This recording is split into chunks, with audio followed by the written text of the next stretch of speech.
Hey there, curious minds. Ever wondered about the origins of Western philosophy? Let's dive into the life of Socrates, the man who changed philosophy forever. Born around 470 BCE in Athens, Greece, Socrates didn't leave any writings himself. But his ideas and methods were so profound that his student, Plato, made sure they were preserved. Socrates was a bit of an enigma. He never claimed to be wise, but was renowned for his unique approach to wisdom. You see, Socrates believed that the first step to wisdom is realizing how little we know. This idea forms the core of the famous Socratic method. The Socratic method, still used in teaching today, involves asking a series of questions to stimulate critical thinking and illuminate ideas. Instead of giving direct answers, Socrates asked probing questions, leading his students to discover truths for themselves. Quite the thinker, right? But Socrates wasn't just about questions and philosophy. He was also a social gadfly, constantly challenging the status quo.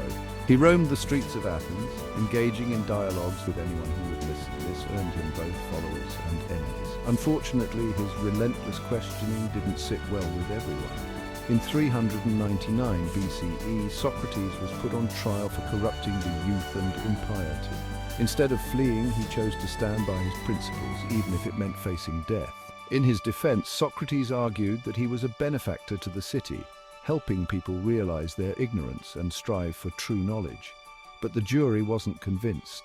Socrates was sentenced to death by consuming poison hemlock. In his final moments, Socrates remained calm and composed, discussing the nature of the soul and the afterlife with his friends. His death marked the end of an era but the beginning of a legacy. Socrates' life and ideas laid the groundwork for Western philosophy. His emphasis on questioning, critical thinking, and ethical living continues to inspire us today. So next time you're pondering life's big questions, remember Socrates, the man who taught us that true wisdom begins with understanding our own ignorance. Thanks for watching. If you enjoyed this dive into history, hit that like button and subscribe for more fascinating stories. Stay curious.